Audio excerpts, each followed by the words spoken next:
T'as vu le lancement de la fusée, là, un petit peu? Ouais, ça a été de courte durée. Bah non, c'était un peu prévu. Après, quand tu vois l'état du pas de tir, ce qui s'est passé, comment ça a tout défoncé, déjà, c'est vraiment pas mal que la fusée elle soit partie. Hein, parce que Certes. on aurait pu se cracher sur place. Et j'avais lu d'ailleurs que ce genre de fusée, c'est tellement gros, c'est tellement énorme que quand ça pète au sol, au décollage, bah, au final, c'est un peu un gros problème, quoi. Faudrait pas qu'elle. C'est mieux quand elle pète dans les airs, quoi. Ouais, de toute façon, c'est au bout de X tests en général qu'au bout d'un moment, ils arrivent à un certain résultat, mais bon. Ça aurait été assez étonnant. Bah, déjà, elle a décollé, hein. C'était impressionnant. Hein. Oui, oui, oui. T'as vu le temps qu'il a fallu pour la puissance qu'il a fallu qu'elle mette pour qu'elle commence à bouger son gros cul de fusée, quoi, j'ai envie de dire. Ouais, c'est du costaud. Hein. Ah ouais, ça a l'air vraiment de peser. Vraiment son pesant d'or, quoi. Bon, on est 350, on va y aller tranquille. Je sais qu'il y a pas mal de gens qui regarderont certainement en replay parce qu'il n'y a pas tout le monde qui a eu le message, comme on a décidé tardivement, que nous allons faire l'émission à 20h au lieu de 21h. Déjà, comment tu le sens, toi, actuellement, là, le marché? Est-ce que tu penses qu'on a tiré tout le jus qu'on avait entre 15 et 30, et 31 même? Ou est-ce que tu penses que, bon, le printemps n'est pas fini, l'été est encore loin, pas si loin, mais on a encore un peu de temps? Enfin, comment tu le sens, toi, de ton Moi, côté? je suis un peu mitigé. Alors, je vais pas te mentir. Je suis mitigé entre toujours le côté un petit peu bullish, permabull habituel, et le côté où il faut que les choses se fassent. Donc, c'est vrai qu'on a eu une belle montée depuis le début de l'année, en vrai. Donc, ça donne à certains envie de prendre des profits, ça se sent. On est aussi sur des supports, enfin, sur des résistances qui sont quand même costauds. Moi, j'attendais le pétage des 32 000 avec impatience. Et effectivement, c'est pas passé. Donc voilà. Donc là, ce que j'en pense, c'est que il y a beaucoup de gens qui parlent des 25 000. Peut-être. Franchement, c'est faisable et ça ferait un beau pullback des familles qui serait vraiment pas mal. Et d'un autre côté, si ça devait arriver, j'aimerais que ça arrive vite parce que le fameux Sell in May, Go Away, c'est dans 3 semaines. Donc, on n'a pas non plus beaucoup de temps pour remplir la fusée de carburant avant l'été, où, à mon avis, ça va être absolument comme d'habitude, où on va avoir moins d'activité et donc potentiellement un petit peu un prix qui stagne, qui range. Et après, il faudra voir dans quel range on est. Tu vois, je préfère être dans le range 30-40 que dans le range 20-30. Quoi. Alors, j'exagère peut-être. Enfin, si, c'est ça, 30-40, parce qu'en fait, il n'y a rien au-dessus de 32. Donc voilà, quoi. Donc, après, je ne sais pas si je vais sell in May and get wrecked, mais en tout cas, je vais garder mes Ethers, ça c'est sûr. C'est pas des petites volatilités de 500 balles qui vont me faire changer. Si ça se pète la gueule, ce sera bien parce que ce sera toujours le temps d'en racheter un petit peu plus. Par contre, pour tous ceux qui attendent une alt season, je ferai en sorte d'être quand même prudent parce qu'on a vu que le marché n'était pas encore très dégène et donc que voilà quoi. Ouais, pour l'instant, ça peine à revenir hein, du côté des alts. Ça a tout juste suivi sur BTC. Et pour le moment, c'est pas fifou. Hein. Ouais.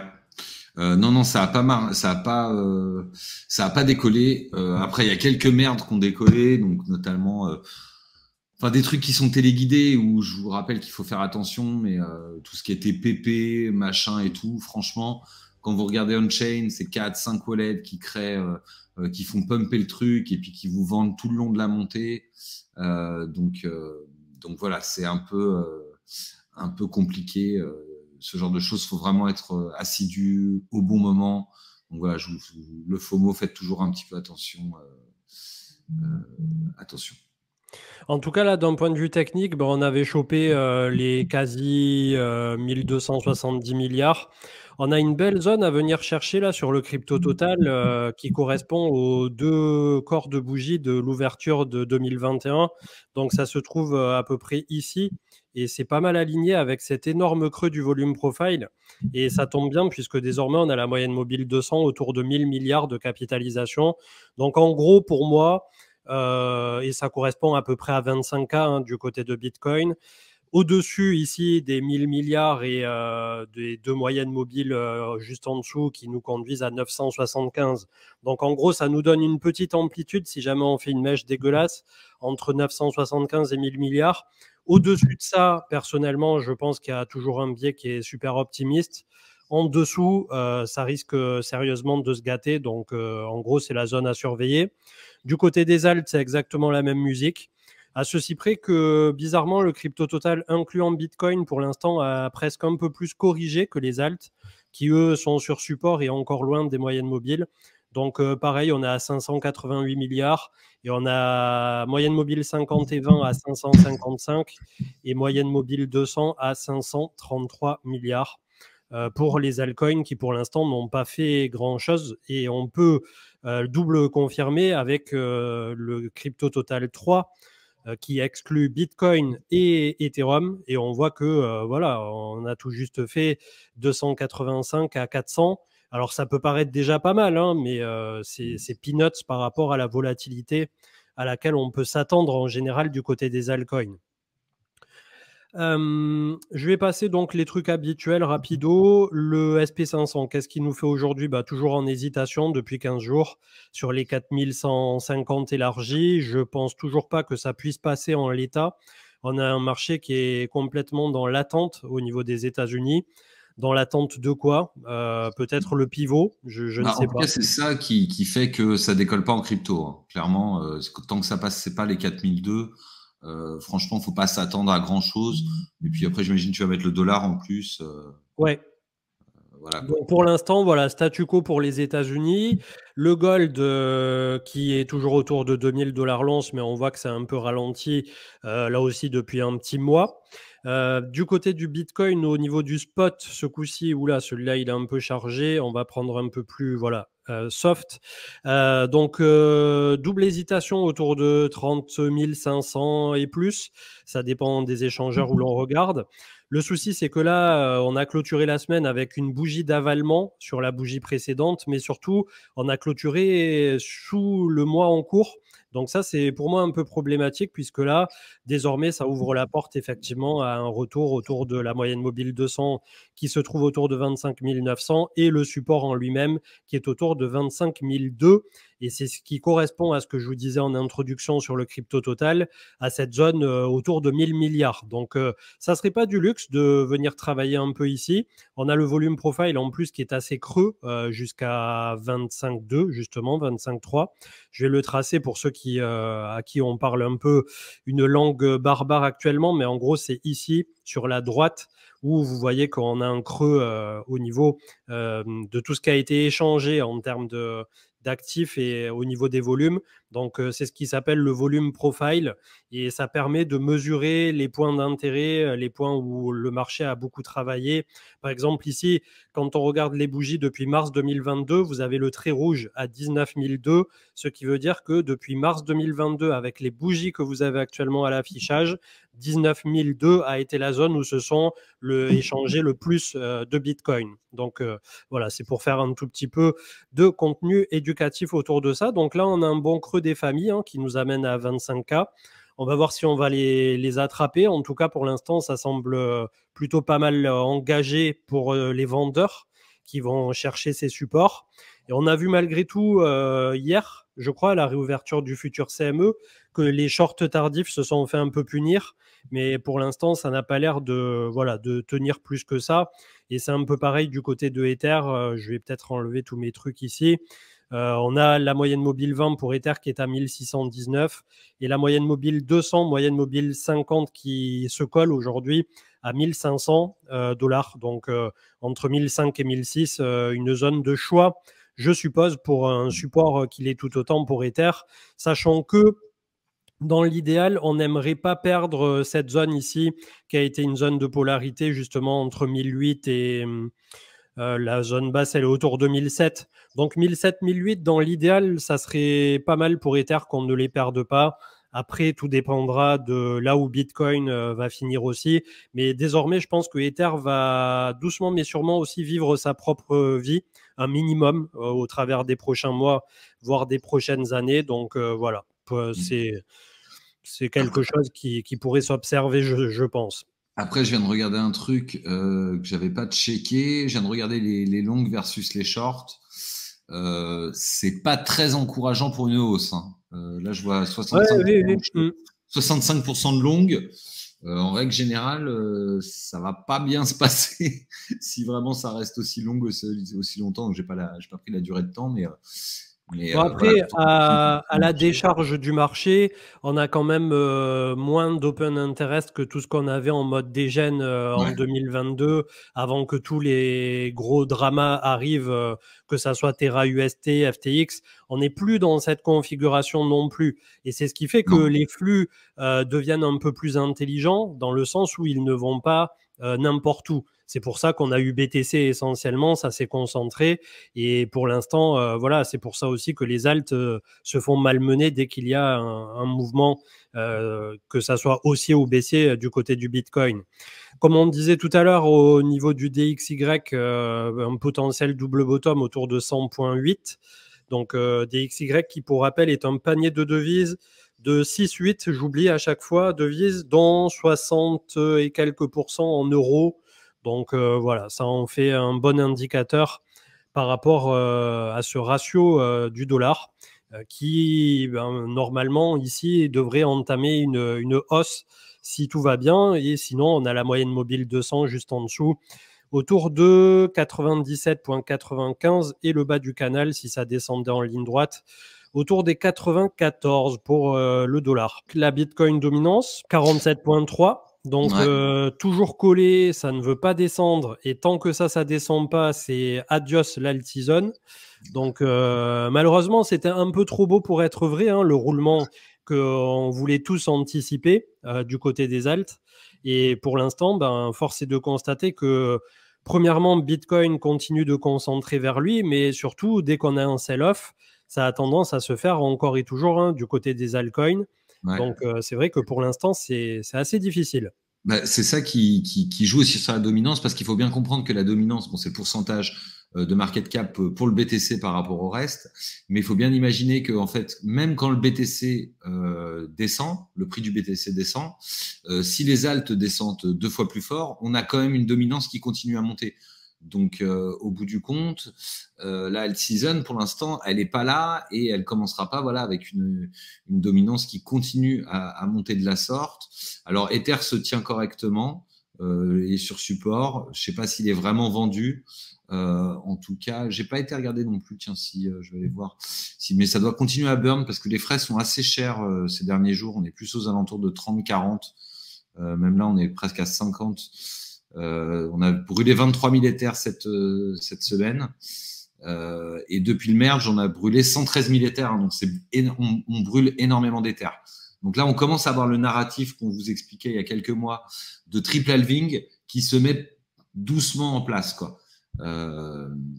Parce que là, dès qu'il y a de l'activité sur la chaîne, là, on a eu 100 000 Ethers brûlés, c'était genre il y a 3-4 jours. Et là, on est à 113 000 Ethers. Donc, et le gaz a juste un petit peu augmenté. Mais donc, on va avoir cet effet stacking, plus rendement sur les terres, plus supply qui diminue.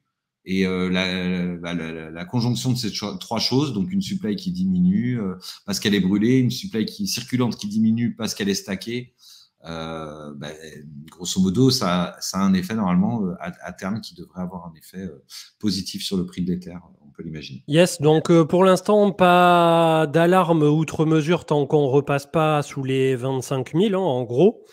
Pour moi, la véritable alarme pour 2023, ça serait de reperdre les 20 000 en dernier recours. 20 000 qui, désormais, on n'est pas censé trop les revoir, voire tout juste mécher et repartir comme une balle à 25. Donc voilà, ça serait le scénario pessimiste, hein, si on repasse sous 25 et qu'on se dirigeait vers les 20 000, voire de reperdre les 20 000, ça serait le scénario ultra catastrophe pour 2023. On n'est plus censé, à un an du halving, après faire des yo-yo d'une telle amplitude. Et pourtant, on l'avait vu en mars 2020, avec le crack Covid, on ne peut pas prévoir les signes noirs de marché. Donc, ce qu'il faudra anticiper un minimum, c'est voilà, comment va se comporter le marché américain et le dollar, voire au niveau tout simplement de cette potentielle récession qui pend au nez des marchés qui, pour l'instant, ont l'air de vouloir faire l'autruche multi-marché. Je vous passe un petit chart comme ça que j'ai pris au hasard dans les performeurs du moment, puisque je trouve que c'est plutôt propre et plutôt lisible pour monsieur tout le monde. Il s'agit de Ultra US. Et si je dis pas de bêtises, leur plateforme se lance complètement demain, le 25. N'hésitez pas à me dire dans le chat parce que je sais que la communauté francophone pousse très fort derrière ce projet qui veut devenir le Steam décentralisé des jeux PC qui s'échangeront, si je dis toujours pas de bêtises, en tout cas c'est mes souvenirs de quand on avait trouvé ce projet vers les tout débuts. Les jeux seront représentés par des NFT qui seront transférables sur un marché secondaire. Donc voilà, je trouve que c'est plutôt cool. C'est mené par une team qui est franco-belge, si je dis pas de bêtises. Et voilà, ça se passe plutôt pas mal. Et on voit que le chart, quand bien même il y a eu le bear market qui est passé par là, est loin d'être dégueu pour cette réaccumulation pour Ultra UOS. Donc voilà, c'était juste un petit chart qui, en ce moment, on cherche un peu comme ça des configurations qui sont à peu près lisibles et pas des trucs qui partent dans tous les sens. Il y a peut-être Morpheus Network aussi, le MNW, qui est plutôt propre. Donc voilà, c'est un peu le genre de chart qu'il faut que vous trouviez aussi de votre côté et pas des trucs qui font malheureusement, comme beaucoup ont tendance à faire, une première baisse, un retest, une deuxième baisse, on reteste, on continue de baisser et un truc infini qui se drive malheureusement vers le bas. Là, voilà, on a quelque chose qui se tient un peu mieux et c'est ce qu'il faut observer de votre côté. Je donne ces deux altcoins à titre tout à fait informatif et ça n'est pas du chill déguisé ou que sais-je. On va peut-être passer déjà à quelques questions-réponses si vous avez des questions en particulier dans le chat. Et ensuite, on essaiera de traiter de quelques sujets majeurs d'actualité, que ça soit par rapport à la chaîne, à nos investissements, ce que nous on pense, enfin voilà, je sais pas, plein de trucs. C'est aussi le moyen, cette émission du lundi, de sortir un peu des sentiers battus et de parler de tout et n'importe quoi, si possible en rapport avec ce qui nous intéresse, mais voilà. Serait-il possible que Apple propose du stacking d'Ether dans quelques années?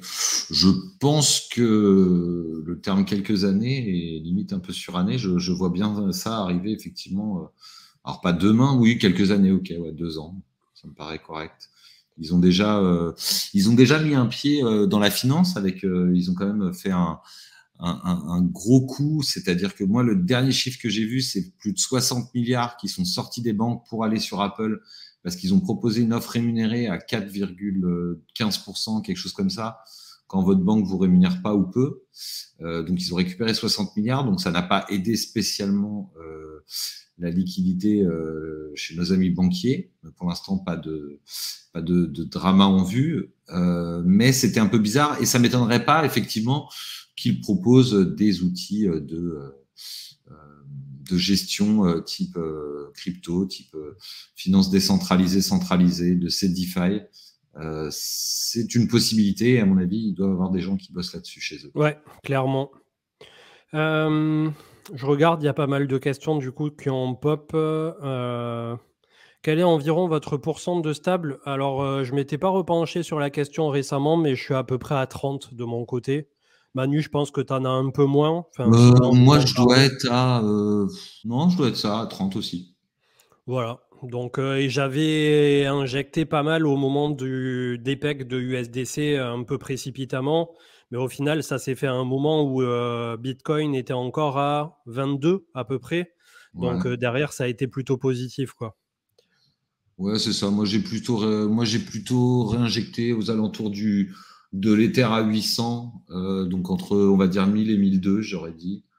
Et puis, il y a eu aussi un petit peu d'achat sur la descente de DCA inversé, mal timé, parce qu'un peu trop rapide, un petit peu trop pressé, mais qui, comme tu l'as dit aujourd'hui, au final, est revenu plutôt dans le positif. Donc, Ouais. c'est pas très, très grave. Et puis, les horizons de temps sont quand même encore maintenant à 2 ans.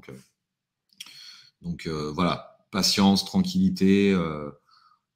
Les dips, ça fait pas peur. Ça permet soit d'attendre sereinement, de consolider, de savoir que le marché il part pas en parabole et que ça va être catastrophique. Donc voilà, on attend un peu de voir ce qui se passe. Je vois dans le chat des gars qui me disent BlackRock a largué des actions, machin, tout ça. Voilà, on attend de voir un petit peu ce qui se passe au niveau macro. On n'a pas encore eu vraiment de récession, donc Et là, pour l'instant, l'intérêt grand public aussi au niveau des cryptos, il est à oui, zéro, zéro. quoi, hein. Voilà. Il est inexistant. Et pour faire encore un petit, un petit update sur le CM Indicator, le CM Indicator a commencé à dumper juste avant la baisse. C'est vrai. Et donc, c'est-à-dire peut-être quoi, 3 jours avant, quelque chose comme ça. Ouais, J'ai vu une surprise. 48 heures, ouais, je crois. Ouais. J'ai vu que inversion de tendance et au final, on a eu le dump 2-3 jours après. Et là, ça n'a pas arrêté de baisser. Et si je regarde aujourd'hui par rapport à hier, Ouais, c'est pareil, hein. Ça stabilise, quoi. Ça stabilise. Donc, ça ne sait pas trop quoi faire, mais Après, voilà. je vais dire ça à titre tout à fait informatif aussi. Pour ceux qui suivent un peu tout ce qui est astrologie et tout, et je sais qu'il y en a quelques-uns dans la communauté, il y avait Maren Altman qui fait que ça, qui regarde les conjonctions d'astres et tout ce qui va bien.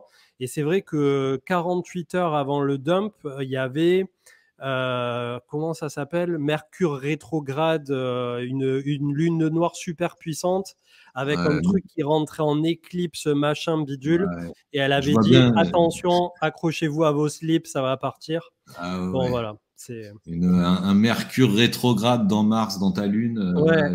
ça fait jamais du bien. Non, mais bon, c'est vrai qu'il y avait quand même Willy Woo ou je sais plus qui l'avait codé sur les lunes ascendantes et descendantes. Et je sais pas s'il n'y avait pas un bon 70-80% de corrélation positive. Hein.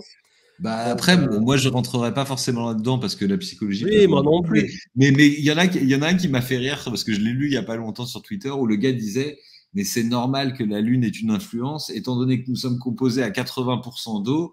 Si ça joue sur les marées, ça joue aussi sur notre eau et donc sur notre mindset et donc c'est pour ça qu'on peut dire que ça a des répercussions sur nos émotions et donc notre façon de gérer les choses. Pourquoi pas? Bon, après, le seul truc qui est à peu près quantifiable, c'est que quand il y a pleine lune ou lune noire, les gens ils sont plus énervés en général. Et souvent, pas le jour même, 1, 2, 3 jours avant. Et ça, c'est vrai que même sur la route et tout ça, tu peux voir les moments où les gens ils sont vraiment en d'axe. En général, ça colle plutôt pas mal. Mais bon, après, de là à faire du trading astro, pourquoi pas, hein. Alors, 2 questions. Alors, Erratic Ape qui nous demande comment investir dans la TradFi via un protocole DeFi. Alors, il n'y a pas trop de possibilités pour l'instant. Il y a des tokenisations de bonds et de corporate bonds qui vont arriver, donc notamment avec des protocoles comme alors Kuma qui est pas encore totalement live, qui fait du bonds, et l'autre que j'ai oublié qui est Ando, je crois, quelque chose, si je dis pas de bêtises, qui fait aussi du bonds. Pour l'instant, moi, le truc que j'avais trouvé marrant, c'était à l'époque, bon, c'était avant que Terra Luna se pète la gueule, c'était Mirror, où c'était sympa parce qu'on pouvait s'exposer à des actions, tout ça. Je crois qu'on peut, si je dis pas de bêtises, je vérifie, mais on peut le faire sur Gains. Gains.trade, qui est un DEX qui permet de trader en ligne. Donc, vous l'avez sur Polygon, vous l'avez sur Arbitrum. Gains.trade et vous pouvez trader des actions comme Apple, il y a quoi, Airbnb, Amazon, qu'est-ce qu'on voit d'autre? D'ailleurs, en parlant de Amazon, je vois sur le chat les résultats des GAFAM cette semaine. C'est vrai que j'en ai pas parlé aujourd'hui alors que je m'étais dit que j'en parlerais. Du coup, je fais la micro-parenthèse. Il y a tous les gros résultats des grosses entreprises qui pèsent le plus dans le SP500 et dans le marché US cette semaine-là. Donc, ça risque de bouger, ouais. Ouais, ça c'est vrai et ça c'est aussi important parce que de voir si les résultats sont bons, bah c'est plutôt une bonne chose. Si les résultats commencent à diminuer un petit peu, ça peut vouloir dire aussi que les actions sont surévaluées et amener à quelques corrections. Et je crois que tu avais partagé aussi un trade de Tesla, enfin un chart de Tesla, je veux dire, où on voyait quand même qu'on faisait des plus hauts sommets de plus en plus bas. Oui. Et ce qui n'était pas non plus super bon signe parce qu'on a envie d'y croire, ça remonte, mais au final, ça remonte toujours un peu moins haut que le truc d'avant et ça continue de descendre. Donc, pareillement, faire attention en règle générale, sauf si vous tradez, c'est pas pareil que si vous investissez. Donc voilà, faites attention à. Tesla, c'est en non logarithmique où on a l'impression de voir un chart de crypto qui Ouais. est bel et bien en bear market.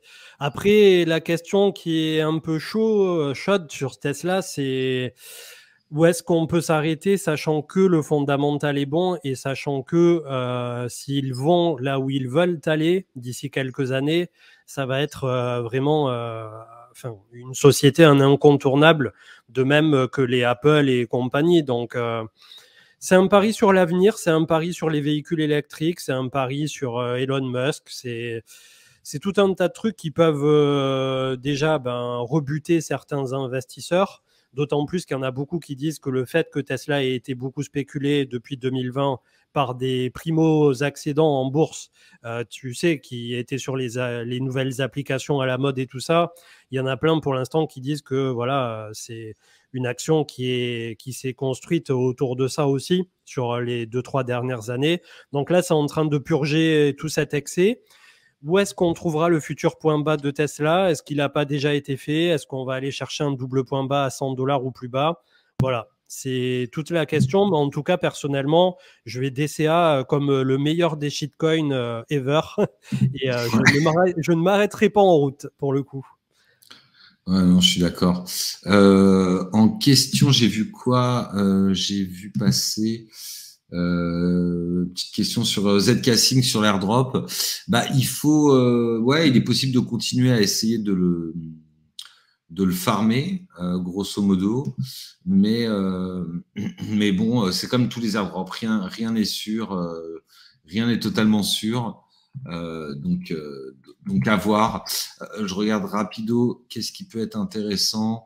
Grosso modo, on a quoi? On a des swaps à faire, pas mal de DEX. En lending, ouais, il y a quoi? Il y a Maverick un peu qui a le vent en poupe un peu en ce moment. SyncSwap pour le swap. Qu'on avait parlé un peu peut-être d'une saison des forks du niveau 3 sur ZK Sync. Ça peut être le cas dans l'absolu. Après, il n'y a pas encore énormément de protocoles. Je regardais ce qui peut être intéressant. Non, il n'y a vraiment encore pas beaucoup de TVL. Dès que vous dépassez le top 10, et le top 10, c'est vraiment au final ouais, beaucoup de DEX, un peu de lending, un peu de dérivés sur Unidex. Des Filiama, vous allez regarder un peu ce qui se passe. Il y a des tokens qui performent bien au niveau des tokens, etc. Mais les utiliser, oui, ce sera peut-être bien. Et je réponds à la question de la Luc en passant. Quand on fait de l'airdrop et qu'on le fait en multi-wallet, il faut toujours faire attention de ne pas se faire avoir en termes d'attaque civile. Donc, si tu as envoyé tes Ethers depuis un wallet aux 6 autres wallets, tu seras cramé. Et je me demande même si le fait que tu les fais depuis un sexe pour les nourrir les autres, ce sera pas aussi cramé maintenant. Donc, ça devient de plus en plus compliqué de passer à travers, de passer à travers quand on tente de farmer avec plein de wallets. Donc, ça à voir, ça dépend où est-ce qu'ils mettent la barre. Après, ils ont pas mal de sous, mais c'est pas pour autant qu'ils vont les distribuer sans regarder. Donc voilà. La plupart du temps, maintenant, quand on a un ou deux wallets éligibles, on est déjà pas mal, hein, j'ai envie de dire. Voilà. Il y avait Lester qui demandait, question marché trad, comme tu mentionnes que tu investis dans certaines entreprises, as-tu également investi dans des ETF genre Amundi, MSCI World ou autres pays émergents? Ça, c'est pareil, je suis en train d'y rentrer depuis quelques mois et en faisant un petit DCA, puisqu'en gros, c'est des trucs que tu gardes relativement longtemps et qui se lissent justement au travers du temps. Donc oui, tout à fait, les ETF, ça reste des trackers. Il y a même des gens qui font des portefeuilles quasi exclusifs avec des trackers. Donc, c'est quelque chose de plutôt intéressant pour bétonner un portefeuille et qui rentre en plus dans le PEA. Donc, c'est plutôt pas mal. On-Chain Addict qui demandait quelle est la méthode la plus sécure pour s'exposer à la DeFi, liée un sous-compte Ledger dédié à un hot wallet type MetaMask ou Rabi, utiliser seulement un hot wallet. Personnellement, j'aurais tendance à dire d'utiliser la Ledger avec effectivement Rabi, si possible, plutôt que MetaMask, puisque plus le temps passe, plus Rabi s'avère un candidat et un partenaire de choix quand MetaMask n'a pas l'air de vouloir suivre ou avancer suffisamment vite. Donc, clairement, Rabi plus Ledger. Et tout ce qui, derrière, pourrait être interaction avec la DeFi, c'est toujours pareil, avoir on va dire, le pool de liquidité que tu laisses par rapport à ton back total. Personnellement, je pars du principe que je préfère louper quelques pourcents annualisés sur un quelconque rendement, sur certains aspects, quitte à ne jamais connecter ma ledger à quelques protocoles ou quelques wallets que ce soit. Donc voilà. Ouais, je te rejoins là-dessus. Toujours utiliser des cold wallets. En vrai, ça, c'est pas beaucoup plus compliqué. Hein. Franchement, il faut le faire. Un hot wallet uniquement, c'est ce que vous aurez par exemple dans votre téléphone. Si vous voulez faire un petit paiement, si vous voulez envoyer un peu de sous à un pote sous forme de crypto, si vous devez payer une place. Donc, je dirais que franchement, sur un hot wallet, vous avez quelques centaines, quelques milliers si vous êtes plus baleineau, mais jamais beaucoup plus, quoi. Ça n'a pas de sens. Et l'idée, c'est vraiment d'avoir votre ledger, de faire vos trucs tranquilles, de séparer vos wallets, de pas aller sur n'importe quel site. Là, j'ai vu qu'on avait reçu un airdrop d'un protocole qui s'appelle Rect. Il y avait $2 moi j'ai touché $2 d'airdrop. Je peux vous dire que même si c'était sur Arbitrum, je suis pas allé le chercher, je vais pas aller interagir avec un contrat pour $2. Et je réponds à la question qui était un peu plus haut, qui dit où est-ce que vous mettez vos stables à bosser en ce moment? Un peu de la même façon, si les rendements sont 2-3%, en fait, je trouve que le risque n'en vaut pas la chandelle. Donc en fait, mes stables, je vais les garder en portefeuille. Et je vais attendre plutôt de réinvestir dans des alts ou dans du Bitcoin si j'ai envie d'acheter, mais je vais pas forcément aller les risquer sur un protocole. Et sur les protocoles majeurs, on n'a pas non plus beaucoup d'opportunités délirantes en ce moment. Donc voilà, je vais rester plutôt prudent en me disant que je préfère acheter l'Ether ou n'importe quel autre blue chip au bon prix au bon moment, plutôt que d'essayer de gagner 3% sur un truc où je vais rester 3 mois et au bout du compte, ça va peut-être pas payer autant. Et en plus, il y a souvent des fois plus d'opportunités de faire bosser ces cryptos sous forme de token que sous forme de stable. Donc on a souvent parlé des boucles avec Ether, Stake Ether, etc. Il y a des pools où vous pouvez avoir des pegs qui sont des assets qui sont pégés l'un avec l'autre et qui farment, etc. Donc voilà. Et puis espérons qu'avec l'été vous aurez plus de sources qui arriveront jusqu'à vos oreilles. Ça demandait aussi où on peut mettre à travailler les Ethers. Comme d'hab, les sempiternels Lido, Rocket Pool maintenant et quelques autres. Hein. Après, si jamais vraiment vous êtes chaud et que vous avez 32 Ethers, vous pouvez monter ou tenter de monter votre propre nœud, notamment avec des appnodes qui vous fournissent directement le matos et tout ça. Bon, ça a un coût, hein, bien évidemment. Mais après, en vrai, le plus simple aujourd'hui, alors par contre, ça se passe sur Mainnet. Donc c'est quand même pour ceux qui ont un petit peu d'Ether. Mais le plus simple aujourd'hui pour faire des boucles d'Ether sans se prendre la tête, c'est de passer par Instadapp sur light.instadapp.io. Et là, vous allez avoir quelque chose qui est très simple où en 2 clics, vous allez poser vos Ethers, ça va vous les boucler, etc. Et vous aurez là, il y a un rendement qui est à 8,5, donc qui est pas dégueu sur la V2. Et donc ça, c'est vraiment le plus simple, j'ai envie de dire, c'est voilà un clic ou 2 et vous avez vos Ethers qui bossent. Après, bien sûr, il y a des risques. Donc il faut faire. Ouais, parce que du coup, c'est une boucle automatisée, c'est ça? Alors là, le risque, par exemple, c'est assez simple. Là, c'est une boucle automatisée. Donc, grosso modo, ça va vous boucler ça. C'est-à-dire que ça va vous déposer vos Ethers ou vos stake Ethers sur AAV. Ça va vous emprunter de l'Ether. Ça va vous le redéposer. Ça va vous faire une boucle comme ça de x3, x4. Donc ça va vous doubler, vous allez avoir au lieu d'un rendement à 3, 3,5, vous allez avoir du 8,5 là, et ça varie. Bon, depuis qu'on a le redeem possible, on a moins de chances de dépeg entre l'Ether et le stake Ether. Donc ça fait un petit moment que je suis pas allé voir, mais je pense que ça doit être pas trop mal peg. En vrai, les deux. Maintenant, en tout cas, ça peut être arbitré facilement. Donc voilà, je sais pas si je fais Ether, la pool, est-ce qu'elle est peg? Stake Ether, ouais, bah les pegs, hein, 49, 23, 50, 76. Donc voilà, on a déjà quand même vachement moins de risque de se faire liquider, comme on avait eu quand il y avait eu le retrait massif, quand il y a eu FTX. Donc c'est relativement safe. Vous avez bien sûr, comme d'habitude, le risque de blockchain Ethereum. Vous avez le risque de protocole sous-jacent. Et là, pour le coup, ils utilisent, sur cette version-là, ils utilisent AVV2, qu'est-ce qu'ils utilisent? AVV2, AVV3, je crois, Morpho et Lido. Mais à un moment, il y avait eu Euler.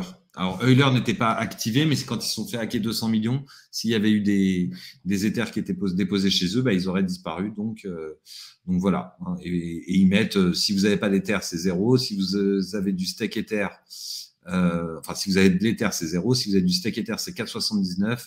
Et si vous avez de l'Ether dans le Vault Litecoin, c'est 8,50. Donc voilà à peu près l'idée. Et ça, je pense que c'est le plus simple pour ceux qui ne savent pas quoi faire. Et ça reste quand même à peu près le plus safe puisque ça utilise, je vous dis, AAV et Morpho. Yes, il y avait Eric 11NT qui demandait pourquoi pas mal de wallets dormants se réveillent depuis quelques jours. Quelle est ta théorie, cher Manu? Eh ben alors là, franchement, j'ai pas spécialement de théorie, mais je ne sais pas trop quoi en penser en fait. Il y en a qui essayaient de connecter les points avec ces 5000 ETH là qui s'étaient fait siphonner, mais ça, a priori, ça a strictement rien à voir. Hein. Bah, là, là, j'ai vu qu'il y avait une adresse de Bitcoin qui n'avait pas bougé depuis 10 ans. Ouais. Je sais pas ce qui peut motiver. J'ai vu 1000 bitcoins bouger qui avait 10 ans et je crois qu'il y a eu même un 6000 bitcoins qui a bougé sur une adresse aussi vieille, très vieille même. Je sais, franchement, j'ai pas trop de théories. Soit c'est des baleines qui réorganisent leur portefeuille, etc. Je suis pas sûr que ce soit parti sur les exchanges. Soit c'est la CIA qui se prépare à nous la mettre profond. Hein. Qu'est-ce que vous voulez que je vous dise? J'en sais rien. C'est le fameux Paul Calder-Leroux qui est de retour. Exactement. Non, je sais pas, effectivement pas trop. Ça peut pas forcément être mon MTGOX, on l'aurait su. Je peux pas trop vous dire. En tout cas, c'est toujours aussi drôle parce que sur Twitter, je te raconte pas, c'était en mode ça y est, c'est les wallets de Satoshi qui va nous dumper dessus. Enfin, tant que c'est pas le wallet de Satoshi, on est tranquille, quoi. J'ai envie de dire. Ouais. Ce wallet-là, ouais. Sûr que le jour où tu as un transfert même d'un Bitcoin du wallet de Satoshi, et là, le lendemain, il y a quelques petits problèmes au réveil, à mon avis. Ouais, je pense que c'est un bain de sang. Effectivement, il y a aussi, alors il y a aussi un truc, on a parlé du prix tout à l'heure. Il y a aussi, il faut savoir, bon, c'est pas des sommes qui sont monstrueuses, mais il y a aussi les Américains qui vendent les bitcoins qu'ils ont saisis sur Silk Road. Et en fait, ils les vendent à chaque fois. Je crois qu'ils en vendent un truc comme 4500 ou un truc dans le genre. Et la semaine dernière, il y a eu une vente. Il en reste 2 autres, je crois. Bon, on peut le pricer parce qu'on sait quand est-ce que ça arrive. Bon, c'est pas censé faire bouger le prix de 10% non plus, quoi. C'est peut-être, comme disait Duduman, c'est les BTC du pizzaiolo new-yorkais. Why ça not, se trouve. Hein. Possible, hein, on ne sait pas. Ou alors c'est le gars du soft bar à Paris là, qui s'est enfin décidé à vendre. Je crois pas. Je pense que c'est pas son style. Non.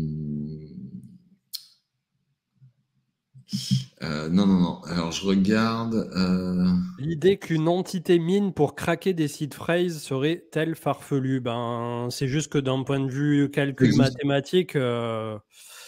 Alors ça existe. Hein. Ça existe. En avoir sous le pied, quoi. C'est des gens qui essaient de brute force des seed phrases, donc vous pouvez le faire, étant donné que vous connaissez tous les mots. C'est pour la plupart une combinaison de 24 mots. Donc il y a 2048 mots. Donc en fait, c'est assez simple comme calcul. Hein. C'est un factoriel 2048 divisé par factoriel 2048 moins factoriel 2024, quelque chose comme ça. Donc ça vous fait à peu près plus d'atomes que dans l'univers. Je pense que ouais, vous trouverez pas. Même avec beaucoup de chance, là, il y a vraiment beaucoup de zéros derrière la virgule. Donc je perdrai pas trop mon temps à le faire personnellement, et c'est ce qui fait que on parle de sécurité en termes de Bitcoin. Hein. Pourquoi 2048 mots? Ben, c'est une norme en fait. C'est BIP, je sais plus combien. Ouais, c'est la BIP 36. 36, ouais, je crois que c'est 36. Je crois que c'est 36. Attendez, on va faire la vérification quand même. On va faire nos devoirs. Parce que là, je sais pas à quel BIP on est, mais BIP 39. 39, ouais, 39. On n'était pas loin. Et donc, effectivement, non, effectivement, c'est vraiment des chiffres énormes, hein, parce que quand vous multipliez 2048 fois 2047 fois 2046, et comme ça, vous allez jusqu'à 2024, ça fait des gros nombres, vraiment avec beaucoup de zéros. Vous devez trouver sur YouTube des gars qui ont fait les calculs et tout, et qui vous sortent des pages Ouais, et des pages de zéros. ça doit piquer, à mon avis. Non, c'est juste impossible, hein, donc faut vraiment pas perdre son temps. Et même l'histoire du gars qui a raflé plein de cryptos, je crois, plein d'Ether sur plein de portefeuilles, MetaMask, etc. Il n'y a absolument aucune chance que ce soit de la brute force. Hein. Vraiment. Hein. Si vous avez de la chance, en une vie, vous en trouvez un, quoi. Mais vraiment, vous avez vraiment eu de la chance, quoi. Et en plus, s'il y a 5000 Ethers dessus, vous avez vraiment encore plus de chance, parce qu'il y a quand même beaucoup de chance quand vous voyez le nombre d'adresses qui existent. Alors, le nombre d'adresses Bitcoin, si vous allez sur Rich List Bitcoin, vous voyez que les adresses qui ont moins de 0,01 Bitcoin sont majoritaires. Donc, après, c'est pareil quand même en termes de gestion du risque. On vous le souhaite à tous, mais si un jour vous devenez multimillionnaire ou que sais-je, ça vaut peut-être le coup de ne pas avoir 100% de son pactole sur une seule clé. Donc, ou alors après tout mettre en multi-signature ou non. Après, ouais, le but aussi c'est d'avoir une répartition. Comme une majorité ne mettront pas 100% de leurs fonds à un seul endroit ou un seul placement financier ou que sais-je. Quand après, voilà, si un jour vous avez des gros moyens, vous aurez forcément les moyens de vous payer plusieurs ledgers, quoi. Ou d'autres, parce qu'on dit souvent ledger, mais il n'y a pas que ledger dans la vie, bien évidemment. Ouais, et excusez-moi. On me demandait tout à l'heure sur si on fait des swaps sur Zcasing pour l'airdrop et tout, combien il faut faire de volume. Je pense qu'il faut faire au moins $1000 de volume, et je vous conseillerais de faire plus de $10 000 de volume en règle générale. Donc c'est pas forcément compliqué, hein, ça va vous coûter un peu de sous, mais en vrai, vous passez. Alors si vous pouvez échanger un stab pour un autre, au final, c'est du trading, mais ça l'est pas vraiment, quoi. Vous allez payer à chaque fois les frais de swap, enfin les frais de blockchain, ils sont très faibles, mais vous allez payer les frais peut-être inhérents à la plateforme, enfin inhérents aux apporteurs de liquidités, etc. Donc ça peut vous coûter peut-être quelques centaines de dollars à la fin. Pour faire $10 000, c'est possible que ça vous coûte 100, $200, je ne sais pas trop. 0,3% peut-être. Donc, à voir. Comme disait Benoît aussi, le 25e mot sur la passphrase. Après, attention, puisque si jamais vous vous souvenez plus de votre 25e mot, voilà, vous vous retrouvez aussi à poil. Bon, pareil, si tu te souviens plus du 22e. Hein. Non, mais je sais, mais le truc, c'est que comme le 25e, c'est toi qui le choisis, si je dis pas de bêtises, ouais. Faut pas se foirer, quoi, après, derrière, sur l'ajout du 25e mot. Sachant que ça te crée un dérivatif en plus. Toujours si je dis pas de bêtises, il faudra que je revoie mes cours Ledger. On avait revu, mais... Ouais, ça te dérive la passphrase et tout. Non, c'est ça, mais ce qui fait que tu peux l'utiliser à 24 et à 25. Mais tu n'atterris pas au même endroit. Ouais, voilà. Ouais, bien sûr. Donc, il y a des gens aussi qui s'en servent de cette astuce pour, je ne sais plus comment ça s'appelle en anglais. Si jamais on te braque, tu sais, sous la menace. Pour l'attaque à $5. Ouais. En gros, tu dis, regardez sur mon truc, je mets les 24 mots ou regardez, il n'y a rien, et puis voilà, tu vois. Ouais, c'est l'attaque à la clé à la molette, quoi. Tu donnes Ouais. tes 24 mots et en fait, ça donne vraiment une phrase, mais il manque le 25e qui fait qu'au final, c'est pas la bonne adresse. Donc, il y en a qui peuvent mettre un peu d'argent d'un côté, de l'autre, c'est une possibilité. Splitter les seed phrases aussi, etc. Rabi sur macOS, pas d'infos pour l'instant. Il y a eu pas mal de hacks aussi encore cette semaine, ça continue. Ouais. Pas des énormes, mais bon, des exploits. Il y a eu Sushi, il y a eu un bel exploit aujourd'hui. Honte à l'exploitant.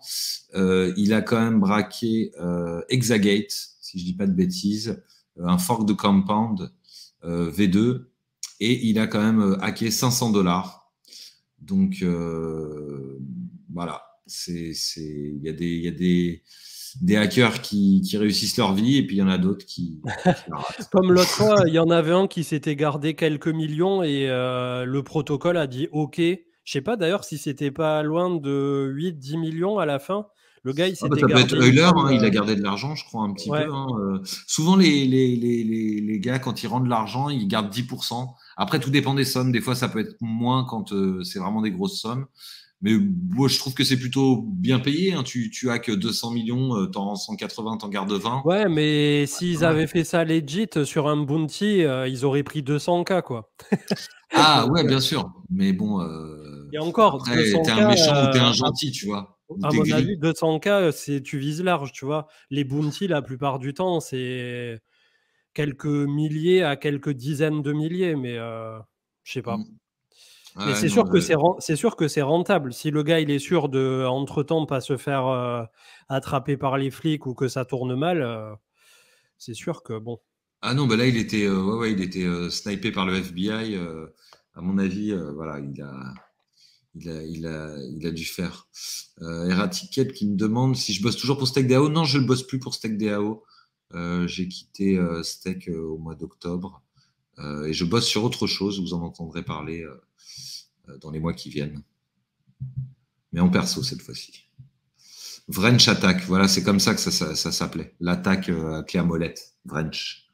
Ouais, il y avait Benoît qui avait précisé aussi plausible deniability. Il est où le barbu qui vient d'habitude? Bah, il est parti avec le marché, il devrait revenir la semaine prochaine ou la Non, en semaine plus, d'après. il a dit je pars, le marché va dump et c'est exactement ce qui s'est passé. Hein. Le lendemain. Le mec, il a l'œil, tu sais. Ouais. Ah ouais, mais au moins on le sait hein, maintenant. Bon, bah, on va prendre encore quelques petites questions pour clôturer cette heure ensemble. N'hésitez pas. Ouais, je sais plus ce qui s'est passé cette semaine, qu'on pouvait parler. Ah si. Bon, on a eu quand même Mika qui a été voté. Ouais. Voilà, on a de la régulation. Euh, alors, ça a un avantage, c'est qu'on a un cadre. Donc après qu'on l'aime pas, voilà. Euh, mais au moins du moins, ça positionne un peu le game. Donc après, voilà, on se sent un peu tout régulé, je suis d'accord. Mais ça amène aussi des expérimentations qui vont être de plus en plus nombreuses. On peut noter celles de Société Générale et Forge qui ont lancé un stablecoin adossé à l'euro la semaine dernière, dont le code a prêté à pas mal de moqueries sur Twitter. Ouais, c'est Alors, vrai. justifié ou non, je ne sais pas. On peut se moquer, mais l'idée étant que c'est quand même un stablecoin qui ne répond pas clairement aux exigences de décentralisation, etc., qu'on peut avoir dans la DeFi, mais c'est aussi un stablecoin qui n'est, à mon avis, pas fait pour être utilisé en DeFi, tout simplement. Et si c'est un stablecoin institutionnel, à s'échanger entre institutionnels, etc., ou du moins une expérimentation, c'est quelque chose qui fait avancer un petit peu le schmilblick, qu'on en rigole ou pas.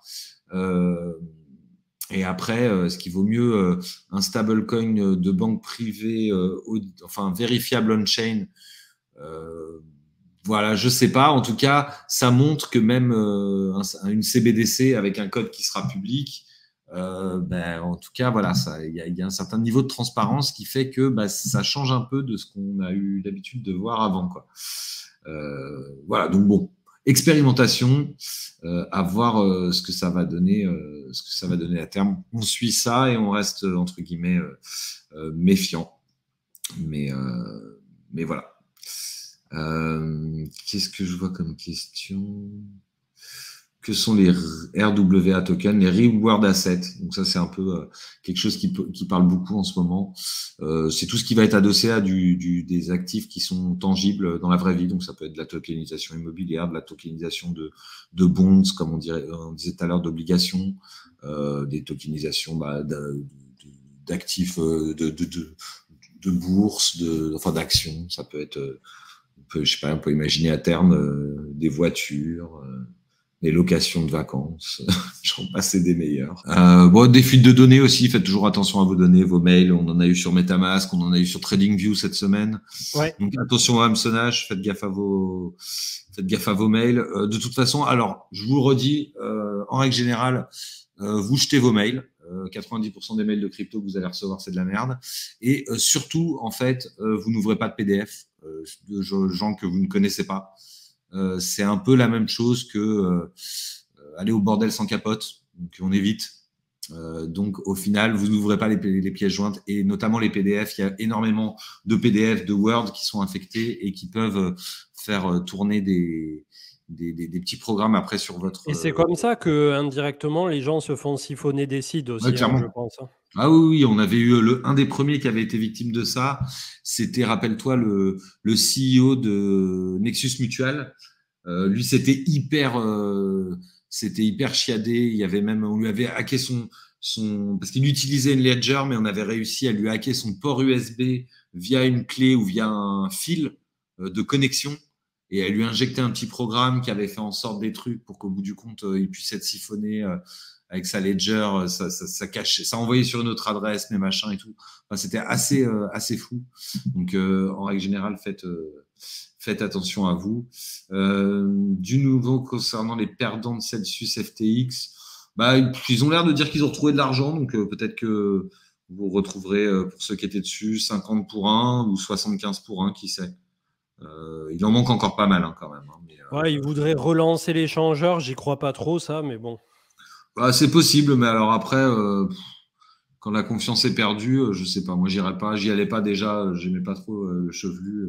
Je m'inspirais pas trop confiance. Et en même temps, j'y retournerai pas puisque j'y suis jamais allé. J'avais jamais ouvert de compte chez eux. Un mot sur l'arnaque du film d'animation autour des NFT de Kev Adams. Ah, que dire Moi, le truc alors, qui m'a. J'ai plus souvenir d'avoir vu passer le truc, mais le nom Plush me disait, ou Plush, je sais pas comment on dit, me disait quelque chose.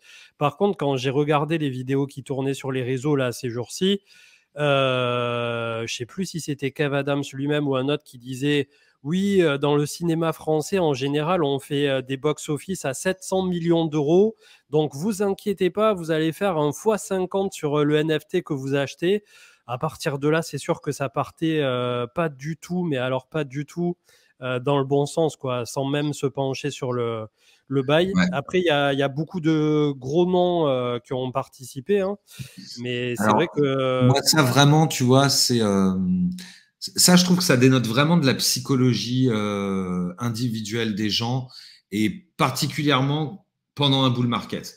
Là, on a des gens qui sont pas forcément bêtes, hein, c'est quand même des gens qui sont publics, qui ont bossé énormément pour avoir une image, pour la conserver, pour l'améliorer.